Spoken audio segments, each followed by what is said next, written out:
Hey everyone, we're back today here live, day 3, IMEX America, and I've got with me Cathy Breden, who is wearing 2 hats here at the IMEX Trade Show, and she works with the International Association for Exhibitions and Events, where she is their Senior Vice President and COO, but also she's doing a considerable amount of legwork for SEER. Can you tell us a little bit about what SEER is, unpack the acronym, and why it's important for us as event professionals to be aware of you? Sure. Well, thank you, first off, for having me here today. The Center for Exhibition Industry Research has been around since 1978, and it is a foundation. So all of the funding that we receive goes directly to research. Our goal is not to make a profit. It's to be able to invest back into the research that SEER conducts. And the whole purpose of SEER is to produce research on the efficacy and the importance of trade shows, B2B marketing. And that's the whole purpose of our existence. We do some small research projects on consumer events, but it's primarily B2B. Now, you might have seen Cathy before. We recently did a podcast with her. I think it was in April, where we were talking about how meetings mean business.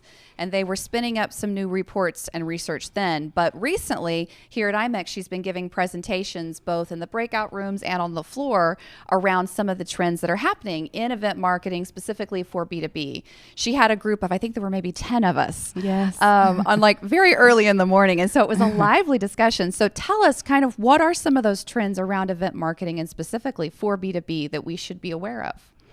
Well, that came from the Heads of Marketing study, and there were 5 reports in that particular research. And some of the things that we are seeing is, certainly exhibitors are really questioning ROI. Exhibitors are much more interested in being viewed as thought leaders. So, and sponsors as well, who are, typically exhibitors. And so being able to create those types of opportunities for the exhibitors so that you can position them as thought leaders, working together with them in a partnership to make sure that their ROI needs are met.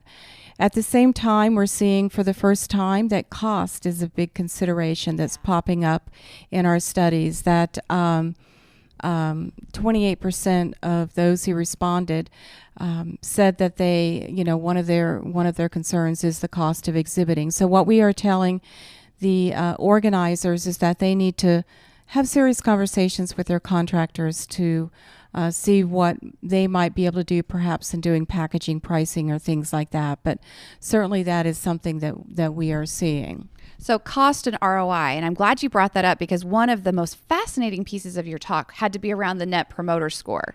And she was saying some statistics that it was almost a negative NPS if you don't take advantage of that face-to-face interaction at a trade show versus in the, I think it's like post 50% up. So can you unpack what a Net Promoter Score is and why it's important? A Net Promoter Score, it's a good tool to use in measuring how people may view your show versus other shows. Right. And the Net Promoter Score is something that you can do through your evaluation surveys post-event. Mm-hmm. And the negative 1% are those that do not exhibit, and there's nothing that you can do necessarily that would make them change their mind and to exhibit. So Net Promoter Scores from 50 to 100 are very good. Attendees rate the value of trade shows at about 52% Net Promoter Score, which is really good. Yeah. Those who do exhibit are about 32% Net Promoter Score, which is still very good. Right. But it certainly is that group that give it the lower score, that what we call the promoters or the detractors. The passives and the detractors. Yeah. So, and those passive, those that fall into that category, are the ones that you really need to pay attention to because you're at risk of losing them as an exhibitor. The ones that are the detractors, it's very difficult for organizers to get them back into their event. Yeah, and speaking of those, the other thing that I found was so great. She was like, there's this group of people who are never going to exhibit. Don't worry about them. And I don't think we talk about that enough. Like there's some ones who they're going to come to the show and do it. And she was like, just don't. The data's there. Leave them alone. So what are other like one or two really good tips? I'm an event professional. I'm struggling because my trade show floor just isn't engaging or it's not popping. I'm not keeping my exhibitors as happy. What are the one or two things I might be able to do short term and long term to get me going? Well, I think probably the most important thing for them to do is to have an exhibitor advisory committee made up of their exhibitors and ask them what they think and have them engage with the organizer in creating an event that's new and fresh. And, you know, the other thing that we say is that you have to reinvent your trade show every year. And there are different formats that we're seeing that both exhibitors and attendees are perhaps wanting a little bit more of, and that's more smaller curated events. So if there is a large show and you are not able to get those exhibitors who are never going to come back, maybe you might be able to engage them in some other type of smaller event that you have that doesn't have anything to do with the trade show, but, you know, maybe getting them to come in as a sponsor or something like that, because, you know, in some instances there just isn't a need, or, you know, they had a negative experience, and that's it. Yeah. Well, you can find all of these good tidbits and some amazing data about how the trade shows of the future are not pipe and drape only, and nor that 10 by 10 in the corner you're selling. Where do we find those resources online, Cathy?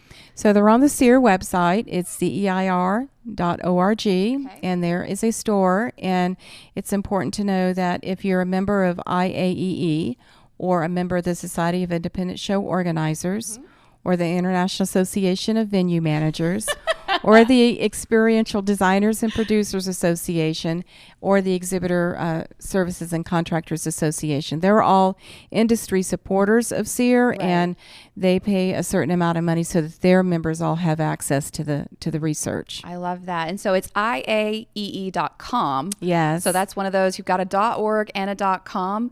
Man, it's been great having you here. Thank you. She's off to the airport. We're really jealous. She gets to go back to Dallas. She's going to let me know how the weather is before I land. Take advantage. Check her podcast out from a previous one for Meetings Mean Business. And stay tuned. We've got more great content coming live from Las Vegas.